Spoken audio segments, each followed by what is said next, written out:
sommaire de ce journal, l'ancien ministre de l'enseignement préuniversitaire et de l'alphabétisation Ibrahim Khalil Konaté, Kaokari, a tiré sa révérence ce samedi des suites de Covid-19. Président du conseil d'administration de la LONAGUI, Ibrahim Khalil Konaté était aussi auteur de plusieurs ouvrages, des témoignages à suivre dans ce journal. Un jeune de la vingtaine a été torturé à mort à Gomboya, dans la préfecture de Koya, ce samedi aux environs de 4 heures. Mamadou Baïloubari, conducteur de gros porteur, est accusé d'avoir volé 3 sacs de ciment. Ce sont les titres. Bonsoir et bienvenue à tous dans ce journal de 20 heures. L'ancien ministre de l'enseignement préuniversitaire et de l'alphabétisation Ibrahim Khalil Konaté, Kaokari, est décédé ce samedi des suites de Covid-19. Il était alité au centre de traitement épidémiologique de Bessia après avoir été révoqué de son poste de ministre. Il avait été nommé en janvier 2019 par le chef de l'État, président du conseil d'administration de la LONAGUI, Ansa Diawara, porte-parole du MENA, et Zakaria Koulibaly, ministre des hydrocarbures, ont été joints par Mamoudou Bouler Diallo. Suivez leur témoignage. Bien, c'est une grande tristesse dans laquelle je suis aujourd'hui dès que j'ai appris la triste nouvelle du décès de mon ancien ami et mon ancien ministre, feu camarade Ibrahim Khalil Konaté dit Kaokari. C'est une grande perte, une perte énorme pour notre nation, pour avoir servi d'abord en classe, puis syndicaliste, directeur communal au sein de laquelle direction il a mené beaucoup de réformes. Ils l'ont conduit ministre. Et là également, nous avions vu sa trace. Aujourd'hui, j'adresse mes sincères condoléances les plus émues à sa famille biologique, mais aussi à Monsieur le Président de la République, à l'éducation, à la LONAGUI, à la tête de laquelle il était président du conseil d'administration, mais aussi à tout le peuple de Guinée. C'est un sentiment de tristesse. C'est lui d'avoir perdu un grand homme. Le ministre Kaokari, comme vous l'avez dit, était un cadre intègre, un cadre qui avait le sens du devoir patriotique, le sens de l'unité nationale. Celui-là qui a tout consacré à son pays, à sa nation. J'implore la grâce divine que le Tout-Puissant Allah accueille son âme dans son paradis. Quelqu'un de très responsable, qui savait consacrer son temps à son pays, à sa nation, qui était disponible pour la jeunesse, qui partageait tout avec nous, qui nous donnait des conseils utiles, qui nous édifient et qui nous mènent sur le bon chemin. C'est implorer la grâce divine pour le repos de l'âme de tous qui sont morts de cette triste pandémie et souhaiter également prompt rétablissement à tous ces Guinéens malades de la Covid ou de toute autre maladie dans les hôpitaux. Mais aussi convier et inviter nos concitoyens surtout à savoir que cette maladie est une maladie réelle, elle est encore dans la cité, surtout à respecter les mesures barrières que nous connaissons. L'ancienne ministre des Sports et actuelle députée à l'Assemblée nationale souligne que Kaokari était un proche, exprimant son choc. Domani Doré s'est dit triste et appelle les populations au respect des gestes barrières. Il est au micro de Mamadou Sadio Baldé et Kiano Sadoba. D'abord, je vais me permettre, au nom de notre famille politique, de présenter mes condoléances au peuple de Guinée pour avoir perdu un digne fils qui avait toujours été au service de ce pays. Le ministre Kaokari, comme vous le savez, est un militant des premières heures du RPG Arc-en-Ciel. C'est un militant qui a toujours privilégié le dialogue, le rassemblement et a fait de son mieux durant tout son parcours à nos jours à permettre que le RPG puisse continuer à exister. Et moi-même, dans mes premiers pas en politique, dans la commune de Matoto, il fut l'un de mes collaborateurs les plus proches, auprès de qui j'allais très souvent prendre des conseils. C'est pour vous dire que le choc, il est énorme. Mais comme vous le savez, on fait avec. Mais on permet ainsi à chaque Guinéen de se rappeler que, d'une manière ou d'une autre, chacun devrait faire de son passage sur terre, et particulièrement en Guinée, au service du bien commun. Et c'est ce qui a incarné le parcours du ministre Kaokari. Le message reste le même, celui que le président de la République a toujours appelé, c'est ce qu'il a dit, qu'il souhaite que nous fassions une union sacrée autour de cette maladie, afin que la lutte elle soit non seulement globale, mais qu'elle soit intégrée comme une mission individuelle pour chaque citoyen. Un digne fils du pays nous quitte, un des symboles de la famille politique du chef de l'État disparaît au terme d'une mission bien accomplie. De nombreux services rendus au pays après toutes les victoires politiques remportées derrière le professeur Alpha Condé qui n'oublie et ne sous-estime l'effort de personne, garde à mémoire les sacrifices consentis par tous, a réagi le gouvernement à travers son porte-parole Tibou Camara. Repose en paix, Kaokare, que la terre de Guinée que tu as tant servi te soit légère. Amen. La pandémie de Covid-19 a suscité d'énormes difficultés dans le monde. Depuis plus de 2 ans, chaque pays est préoccupé à imposer à sa population le respect des gestes barrières pour éviter la propagation du virus. En Guinée, alors que le respect dans l'application des mesures barrières semble de plus en plus abandonné par les citoyens, certains religieux recommandent la prière comme une des solutions pour mettre un terme à cette pandémie. Marissa Camara, Lamine Silla.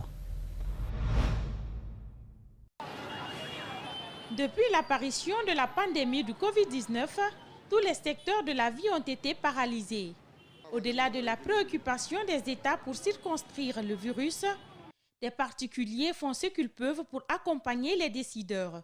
Ces religieux organisent des prières, ils invitent les familles à se faire vacciner. La maladie, on l'évite à travers beaucoup de choses. Chez moi ici, par exemple, on est nombreux pour faire la prière. Mais depuis l'apparition de cette maladie, j'ai diminué le contact avec les gens. Ça, c'est pour éviter la contamination. Parfois, 4 ou 5 personnes se retrouvent pour lire le Coran afin d'implorer la clémence divine pour que les personnes atteintes puissent guérir.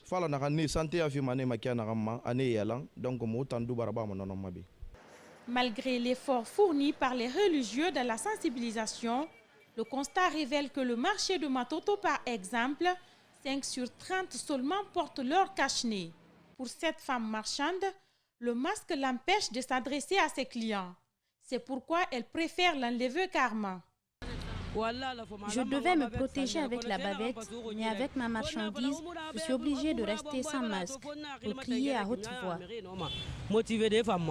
Comme vous le constatez même, cette vendeuse de bavettes ne se protège pas, alors qu'elle cherche à arrondir son revenu avec les masques, préférant dire que la vaccination pose problème dans sa commune. Actuellement, on revend les bavettes, mais les gens ne sont plus intéressés. Je ne suis pas encore vaccinée. Je dois passer là-bas pour prendre le ticket pour la vaccination. À cette allure, la lutte contre le coronavirus risque d'être difficile, car les gestes barrières, les mesures édictées par les spécialistes sont ignorées par les citoyens. L'association des anciens étudiants de l'université Jirus Nyerere de Kankan s'est retrouvée ce samedi pour élire son nouveau bureau, aider les étudiants actuels et les encadreurs de cette institution d'enseignement supérieur. C'est le nouveau défi de la nouvelle équipe de cette association. Mamadou Sadio Baldé décrypte les images de Yacouba Traoré. Ils sont tous passés par l'université de Kankan. Ces anciens étudiants qui composent aujourd'hui l'essentiel de l'administration guinéenne veulent se retrouver, se souder les coudes pour le bien-être de l'université Julius Nyerere de Kankan. Cela passe par se retrouver autour d'un idéal. La première chose d'abord, c'est de rassembler tous les anciens autour d'un idéal, celui d'apporter notre contribution à l'éducation de notre université à Kankan et ensuite nous entraider. Le bureau sortant passe la main à une équipe de 13 membres. Les aides d'où qu'elles viennent seront les bienvenus pour développer l'université de Kankan. Résident tous à l'extérieur. Il y a eu le vice-président Amérique, vice-président Europe, vice-président Asie, vice-président Afrique.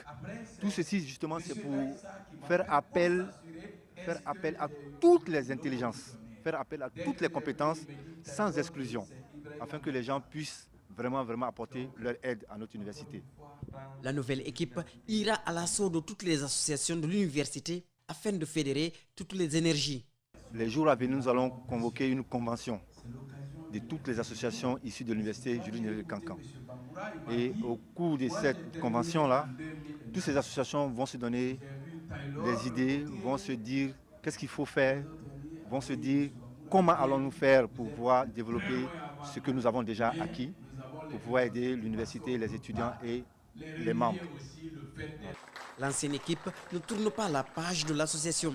Au contraire, elle sera davantage utile aux membres. Nous souhaitons bonne chance au nouveau bureau, que Dieu nous garde longtemps en bonne santé et dans le relatif mieux-être. Des retrouvailles qui rappellent de vieux temps passés dans les amphithéâtres. Mais ça, c'est une autre histoire.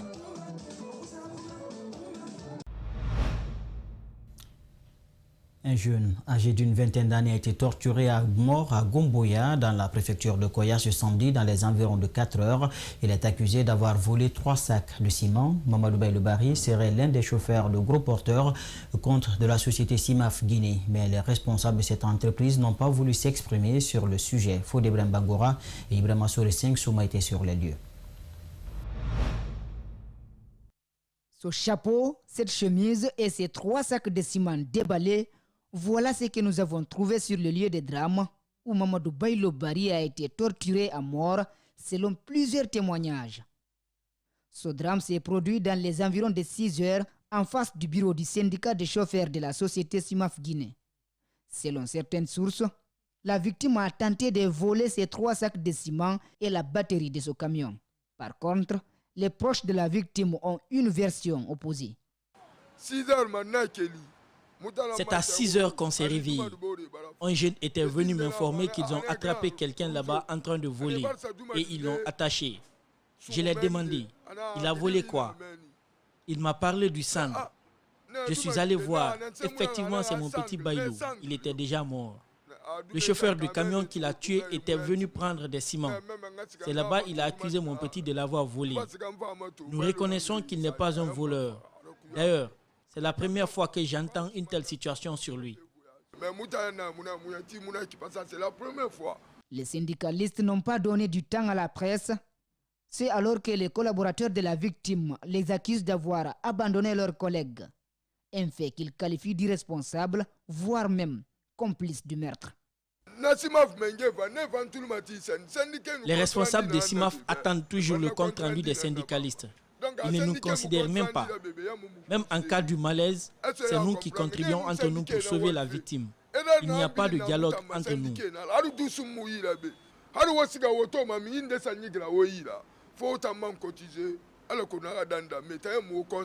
Le présumé auteur du meurtre a été interpellé puis libéré discrètement selon une autre source.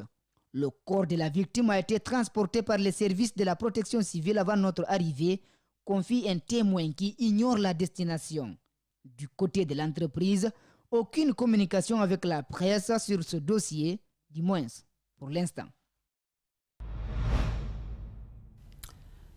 À présent, allons à la rencontre des femmes évoluant dans la vente de feuilles de patates. Ces feuilles riches en protéines sont devenues rares et de plus en plus chères sur le marché. Les vendeuses se plaignent de la dégradation des routes et la cherté des aliments pour justifier cette rareté. Plus de détails dans ce reportage que nous signent Kadiatou Elisabeth Sidibé et Ibrahima Souri Kamara. Nous sommes au marché Mayalong, dans la commune de Matoto. Cette femme explique son quotidien, mais aussi les difficultés qu'elle rencontre dans la vente des feuilles de patates. L'augmentation du coût du transport et la dégradation des routes ne sont pas pour faciliter ses activités. La pluie a tout détruit. On part pour payer ces feuilles à Kindia, il n'y a pas de voiture. Les routes sont dégradées. Ce tas de feuilles, on le compte à 3 pour 20 000. On les revend ici à 10 000 francs. Celui-ci, on le vend à 1 000 francs. Si on ne fait pas comme ça, on ne gagnera rien. Les feuilles de patates douces sont riches en protéines et jouent un rôle déterminant dans la croissance de l'homme. Raison pour laquelle cette nutritionniste recommande sa consommation. Les feuilles de patates, là, c'est une feuille qui est très riche en protéines, en calcium et en vitamine C. Ça aide l'enfant vraiment de bien grandir sans problème. Pour elle, quand les aliments sont mal cuits, cela peut provoquer un problème de santé. Il faut bien les laver et veiller à la bonne cuisson avant la consommation, ajoute-t-elle. Les feuilles de patates, c'est très bon si c'est bien préparé. Que ce soit la viande, que ce soit les feuilles, n'importe quel aliment, il faut bien préparer avant de consommer. En cette saison hivernale, le pays vit une crise sanitaire. Rassurons-nous de bien laver et cuire les aliments avant leur consommation.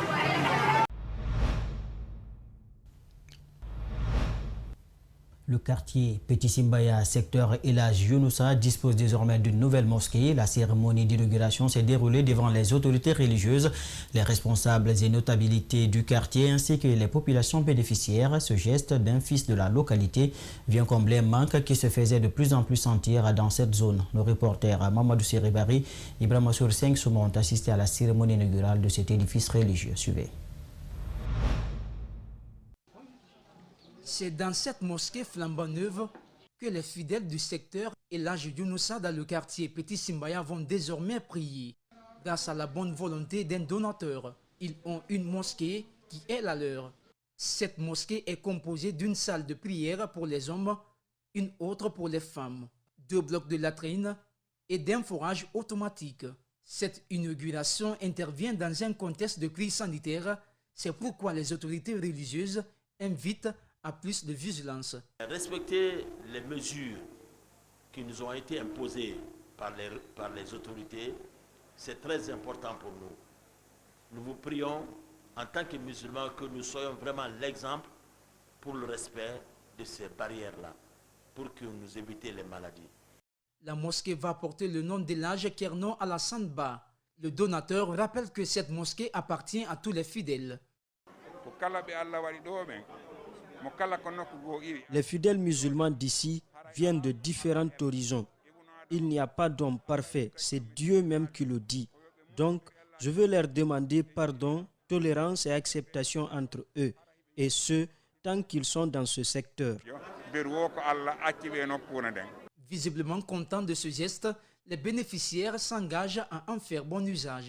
Ils rassurent qu'ils vont s'occuper soigneusement de cette maison de Dieu. Inch'Allah Ta'ala, on est très content d'abord d'avoir l'ouverture de cette mosquée.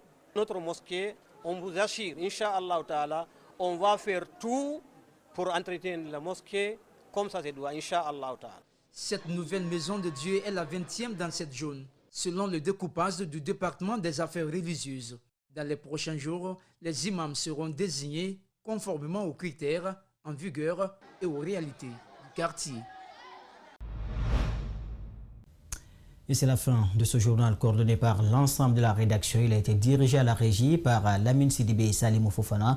Merci à tous de l'avoir suivi. Bonne suite de programme sur Espace TV. Au revoir.